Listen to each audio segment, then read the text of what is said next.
Plan कब खत्म होगा? DGISI कब तक नोटिफाई हो जाएगा सर? सर समरी पहुंच गई क्या? सर इंटरव्यू करेंगे। एजाज यार तू ही अवार्ड ना ले कर। मेरा मतलब है don't ask silly questions, please don't ask silly questions. ये जो येलो शर्ट वाला भाई है ना, ये हमारे जियो न्यूज़ का दोस्त है। हर 5 मिनट बाद इसको लगता है हर 5 मिनट बाद इसको लगता है कि आर्मी चीफ की मुलाकात होने लगी वज़ीर आज़म से। मैं देखता हूँ ना, असल में प्रॉब्लम यही है, हर घंटे बाद कोई ना कोई बंदा जो है वो अपनी ज़्यादा मशहूरी के लिए कोई अपनी बात ट्विस्ट करके डाल देता है। आज सुबह जो है, बल्कि कल रात से अब्दुल कादिर साहब जो है वो ये दुआ कर रहे थे कि ये नोटिफिकेशन निकले खुदा के लिए। आई स्वेयर मैं ये चाहता हूँ कि ये नोटिफिकेशन वाला कट्टा कट्टी जो है ना, ये निकले हमारे से निकले। उसकी रीज़न ये है कि हर 5 मिनट बाद आपको फ़ोन आ रहा है, क्या बना, नोटिफिकेशन का क्या बना, नोटिफिकेशन कब इशू होगा, नोटिफिकेशन कौन आ रहा है मिलने, प्राइम मिनिस्टर से आर्मी चीफ की मुलाकात, प्राइम मिनिस्टर से DGISI की मुलाकात। लेकिन उन्होंने कहा कि मुझे आर्मी चीफ ने बड़ा वाज़े बता दिया कि आर्मी एक्ट के अंदर इसकी कोई प्रोविज़न नहीं है, तो लिहाजा उनको जाना होगा। बिस्मिल्लाहिर्रहमानिर्रहीम, अस्सलाम वालेकुम। मैं हूं अब्दुल कादिर और आप देख रहे हैं आपका अपना YouTube चैनल। आज तारीख है 14 अक्टूबर और दिन है जुमेरात का। इस वक्त मैं पार्लियामेंट हाउस में मौजूद हूं। उसकी वजह ऑब्वियस है कि वज़ीर आज़म इमरान खान यहां पर पहुंच चुके हैं और उनकी ज़ेर सदारत PTI की पार्लियामानी पार्टी का इजलास इस वक्त शुरू हो चुका है। पार्लियामेंट हाउस में क्या गहमा गहमी है, ज़रा मैं आपको माहौल दिखाता हूँ। शाकिर, आप थोड़ा सा आगे आते रहिए।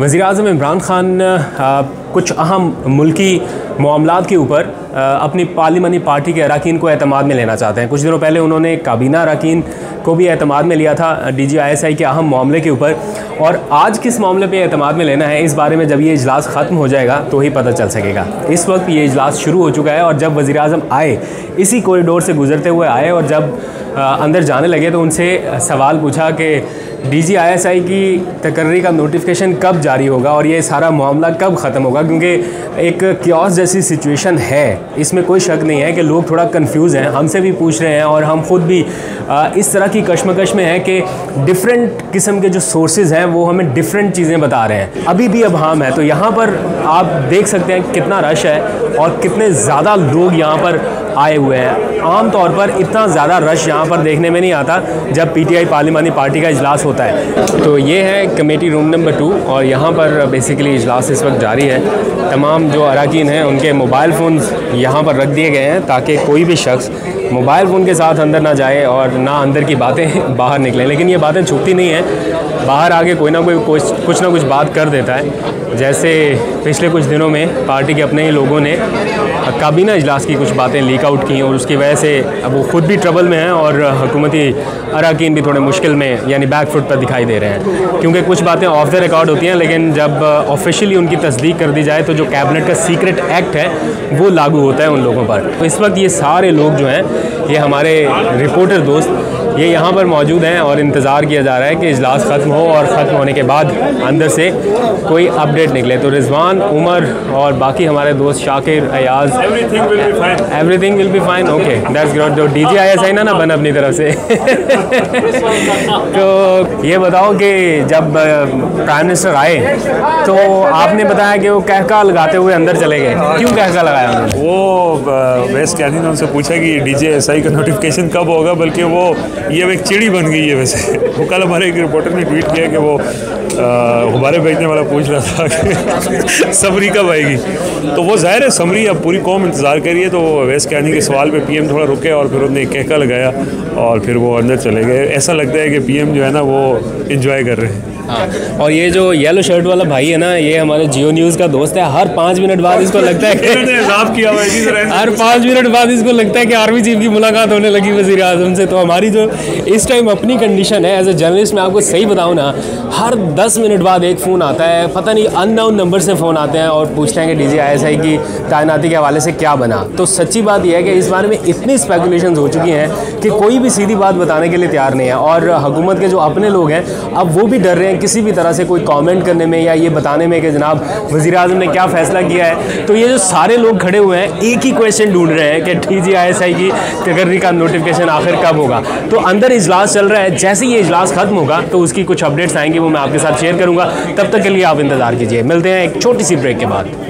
तो जनाब वज़ीर आज़म की ज़ेर सदारत होने वाला पार्लियामानी पार्टी का इजलास ख़त्म हो चुका है और इस इजलास में 3 अहम मामलात के ऊपर बातचीत हुई है। अब से कुछ देर पहले ही तमाम अरकान यहाँ से निकल कर रवाना हुए हुए हैं और उनसे हमारी बात भी हुई कि आखिर आज का इजलास क्यों बुलाया गया। तो एक तो अफ़गानिस्तान की ताज़ा तरीन सूरत हाल पर एतमाद में लिया और जो सबसे अहम एजेंडा वो DGISI की तैनाती के हवाले से ही था। और आज एक बार फिर वज़ीर-ए-आज़म ने अपने अरकान पार्लियामेंट को इस सारे मामले पर एतमाद में लिया। बुनियादी तौर पर ये अफ़गानिस्तान के बारे में प्राइम मिनिस्टर साहब ने ब्रीफिंग दी है कि अफ़गानिस्तान में हालात कैसे हैं और हमने कैसे उसे मैनेज करना है। और थर्डली जो मौजूदा हालात हैं उनके बारे में उन्होंने कहा कि सब चीज़ सेटल है, हमारे बहुत अच्छे तल्लुकात हैं, हमारे और आर्मी की बहुत अच्छी अंडरस्टैंडिंग है, हम पॉलिटिकली सोचते हैं और उनका एक अपना तरीक़ाकार है, लेकिन म्यूचुअली सारी चीज़ें सेटल। तो किसको अपॉइंट किया उन्होंने प्राइम मिनिस्टर ने? कोई समरी आ गई है? अभी मेरा मतलब है ये प्राइम मिनिस्टर को जा रहे हैं सर। मुख्तलिफ तरह की इत्तलात गर्दिश कर रही हैं कि क्या कोई समरी मूव भी हुई है या नहीं। इस हवाले से भी कुछ मामलात अब डिसाइड हो चुके हैं और उनमें जो अबहम था वो भी दूर हो चुका। और कुछ एक आध लोग क्वेश्चन कर रहे थे कि शायद अब DGISI की तकर्री या तैनाती से पहले इंटरव्यूज़ होंगे, तो उस हवाले से भी बातचीत हुई। वज़ीर-ए-आज़म ने इस इजलास में बड़ी खुलकर बातचीत की और कहा कि जो एक प्रोसीजरल मामला था उस हवाले से जो तकनीकी कुछ चीज़ें थी वो अब हल हो चुकी हैं और ये मामला DGISI की तैनाती का ये गैर ज़रूरी तौर पर ज़्यादा डिस्कस हो गया और ये कहा गया है कि ये मामला हल कर लिया गया है। इंटरव्यूज तो नहीं होंगे जिस तरह कोई इंटरव्यू की बात नहीं उन्होंने। प्राइम मिनिस्टर एक पॉलिटिकल सतह पे सोच रहे थे, उनके ख्याल में कुछ पॉलिटिकल उनके व्यूज़ थे, जब दूसरी तरफ भी एक प्रिंसिपल उनके मसले थे कि आर्मी का तरीकाकार क्या। सो दुनिया एजाज यार तू ही अवार्ड ना ले लिया कर। मेरा मतलब है don't ask silly questions, please don't ask silly questions. So lastly हो जाएगा and he said everything is settled and we have a very good relation in अब इसका नोटिफिकेशन कब जारी होगा इस हवाले से तो वज़ीर-ए-आज़म की जानिब से नहीं बताया गया। मज़ीद क्या बातचीत हुई, रिजवान भी यहीं पे था। रिजवान आप आ जाइएगा। रिजवान, कोई अबहम दूर होता नज़र आया, ये गैर ज़रूरी तौर पर इजलास बुलाया गया या ज़रूरत थी इस इजलास के बुलाए जाने की? देखें, इसमें मैं एक मंजर कशी ये करता हूँ कि जब इजलास शुरू हो रहा था, जब अरकान आ रहे थे तो उनके चेहरों पर मायूसी भी थी, सवालिया निशान भी थे। वो कुछ कम जब उनसे कुछ पूछ रहे थे कि क्या हो रहा है, वज़रा भी इवन, तो सब खामोश थे। लेकिन जब इजलास ख़त्म हुआ, प्राइम मिनिस्टर ने उनको एतमाद में लिया तो उसके बाद सबके चेहरे खिल दिए थे। तो उसके बाद फिर जब हमने बात भी की लोगों से कि इनसाइड क्या बात हुई, प्राइम मिनिस्टर ने क्या एतमाद में लिया, ज़ाहिर आपकी बात हुई, हमने लोगों से मुख्तलिफ, जो उसके बाद ये चीज़ अब वाज़ेह हो चुकी है कि जो टेंशन वाला माहौल था वो डिफ्यूज़ हो चुका है। प्राइम मिनिस्टर ने बड़ा खुल के उनको बताया कि मेरी ये ख्वाहिश थी कि जो मौजूदा DGISI हैं जनरल फैज़, वो अफ़गानिस्तान के हालात के तनाजुर में वो कंटिन्यू करें। लेकिन उन्होंने कहा कि मुझे आर्मी चीफ़ ने बड़ा वाज़ेह बता दिया कि आर्मी एक्ट के अंदर इसकी कोई प्रोविज़न नहीं है, तो लिहाजा उनको जाना होगा। तो उसके बाद जो प्रोसीजर अडॉप्ट किया गया, प्राइम मिनिस्टर ने उसमें कहा कि उसमें कुछ टेक्निकल चीज़ों के ऊपर जो है वो बात चली थी, लेकिन अब वो सारी चीज़ें हल हो चुकी हैं। और उन्होंने कहा है कि जो एक तासुर बनाया जा रहा है कि एक टेंशन है सिविल और मिलिट्री क़यादत के दरमियान, उस पर उन्होंने बड़ा क्लियर बताया। उन्होंने कहा कि आप इस मामले में, मैं आपको खुल के बता रहा हूँ कि इस वक्त जो मेरे और जो अस्करी क़यादत के दरमियान, जो फ़ौजी क़यादत के दरमियान ताल्लुकात हैं, अब वो शायद ही और किसी के इस तरह के ताल्लुकात रहे हों। तो लिहाजा उन्होंने कहा कोई कन्फ्यूजन नहीं है, कोई इबहम नहीं होना चाहिए। और इस हवाले से चूँकि लोगों के क्वेश्चंस भी थे, पार्लिमानी पार्टी, आपने पूछा कि बुलाने का मकसद क्या था।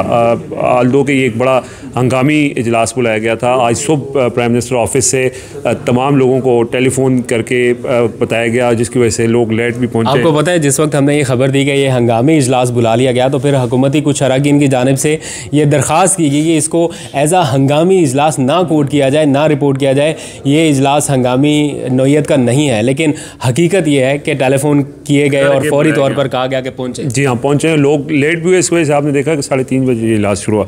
देखें, ये चीज़ वाकई मौजूद थी, एक टेंशन बरकरार थी और तरह तरह की चहमगोइयाँ हो रही थी। ये तासुर बनाया जा रहा था कि शायद अब कुछ सिविल मिलिट्री क़यादत के दरमियान चूँकि ताल्लुकात ठीक नहीं है, तो शायद इमरान खान की हुकूमत ख़तरे में है।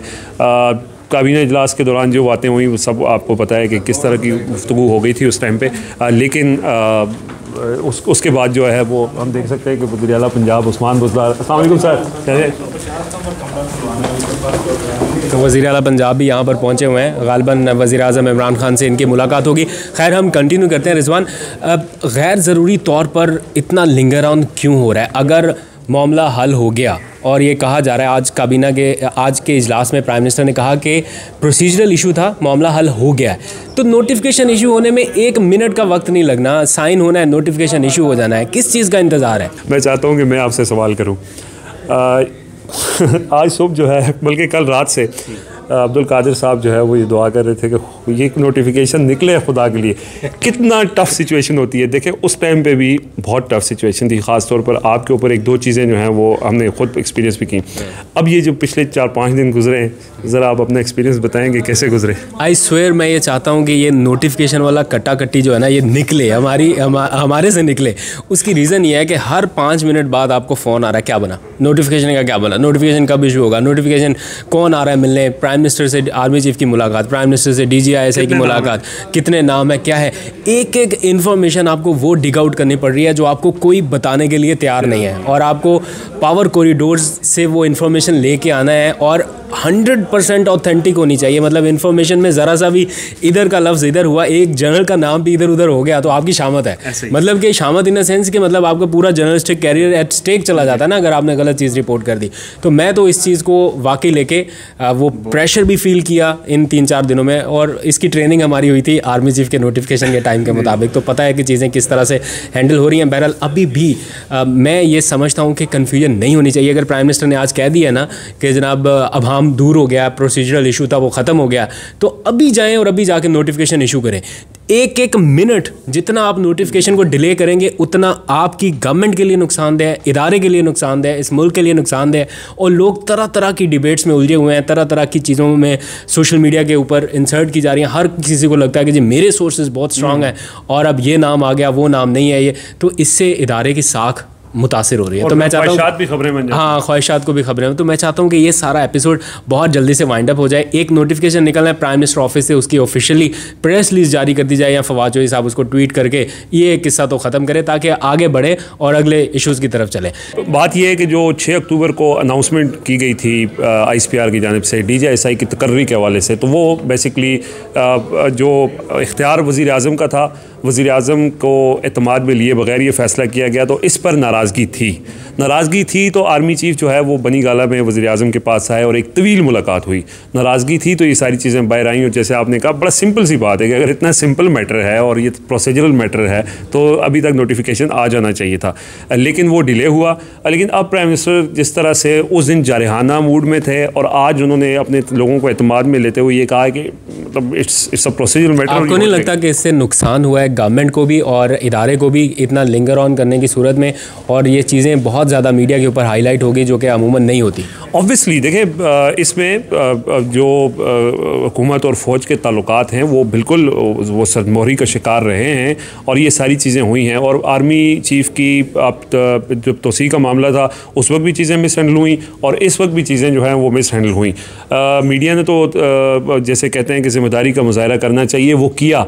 यानी आप देखेंगे 6 अक्टूबर से लेके 1 हफ़्ते तक तो कोई चीज़ सामने नहीं आई, लेकिन जब एक जो चीज़ एग्जिस्ट करती है वो फिर बाहर आती है, मीडिया उस पर बात भी करता है। ऑल्दो कि मीडिया या सोशल मीडिया या जैसे आपने चीज़ों को रिपोर्ट किया तो लोगों ने उसके ऊपर तनकीद भी की कि इन चीज़ों को बाहर नहीं आना चाहिए, लेकिन अभी तो बहुत कम चीज़ें बाहर आई हैं। अगर सारी चीज़ें रिपोर्ट होना शुरू हो जाए as it is quote and quote, फिर मामला थोड़े से और बिगड़ेंगे। और दूसरी बात यह कि हर कोई हीरो बनने के चक्कर में कोई ना कोई नई चीज़ अपने तौर पे कि मुझे अटेंशन मिले, मेरे पास इंफॉर्मेशन ज़्यादा है, तो वो रात गए, बड़ी मुलाकात, मामला ये हो गए वो हो गए, तो इस तरह की चीज़ों को ट्विस्ट करके भी सोशल मीडिया पर फैलाया जा रहा है कुछ सीनियर लोगों की तरफ। बिल्कुल ऐसा ही है। शाह साहब आए, अगर आप उनसे बात करना चाहें। साहब से बातचीत हो गई हमारी शामिल। अस्सलाम वालेकुम शाह साहब। वालेकुम, कैसे हैं आप?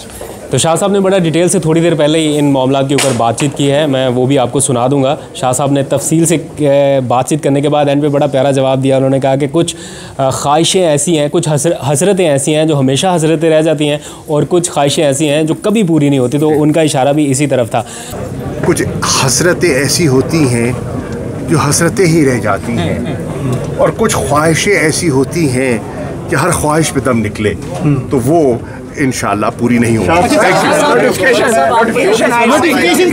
तो आई नो कि ये भी इस सारे मामले में बड़ा बराह रास्त देख रहे हैं इस चीज़ को। शाह साहब थे, असद उमर, परवेज़ खटक और फवाद चौधरी, ये 4 लोग थे जिन्होंने जब ये टेंशन थी इसको डिफ्यूज़ करने में बड़ा रोल प्ले किया। इनकी मीटिंग्स भी हुई थी, ये गए थे इस तरफ भी गए और फिर वापस इस तरफ भी आए। वही वाली बात है कि ये सारी चीज़ें इन्फॉर्मेशन आ रही होती है, लेकिन जब तक फिर वो इस सूरत-ए-हाल को देख के हम हर चीज़ नहीं शेयर करते। वो लोग जो करते हैं उनका जो है वो वक्ती तौर पे सौदा बिक जाता है, लेकिन जब चीज़ें अनफोल्ड मतलब जब चीज़ें फोल्ड होती हैं तो उसमें फिर इसी तरह की सिचुएशन निकलती है कि मामलात सेट हो जाते हैं। रिजवान, एक चीज़ में बड़ा सरप्राइज़ हुआ हूँ अभी तक, इंपॉर्टेंट कॉल है तो आप ले सकते हो। अच्छा, एक चीज़ में बड़ा सरप्राइज़ हुआ, डिफरेंट सोर्सेज हैं, पिंडी वर्सेस इस्लामाबाद अब हो चुका है। हाँ, जो इस्लामाबाद के सोर्सेज हैं वो क्लेम कर रहे हैं कि जनाब समरी प्राइम मिनिस्टर की टेबल पर पड़ी है, ये नाम है, ये नाम है, ये नाम है, 3 जनरल्स के नाम हमारे पास भी हैं, हमने कोर्ट रिपोर्ट भी कर दिया। लेकिन जो दूसरी साइड के सोर्सेज हैं वो कह रहे हैं कि समरी गई नहीं है, समरी है ही नहीं।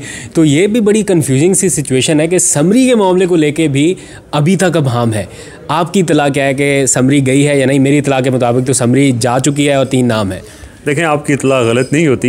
जब देखें ना, ये इसमें कोई ये नहीं है कि आप खुद से क्रिएट करते हैं, ये सारी चीज़ें आती हैं, फिर आप मल्टीपल सोर्सेज से उसको वेरीफाई करते हैं। तो आपकी बात दुरुस्त है कि समरी आई है, समरी कल आ चुकी थी, उस समरी के ऊपर प्राइम मिनिस्टर ने फैसला नहीं किया, तो फिर दोबारा से वो चूँकि फिर कुछ लोग ऐसे होते हैं ना कि जो गवर्नमेंट साइड पे भी और फिर पिंडी वाली साइड पे भी वो चाहते हैं कि चीज़ों को कंट्रोल करने के लिए फिर वो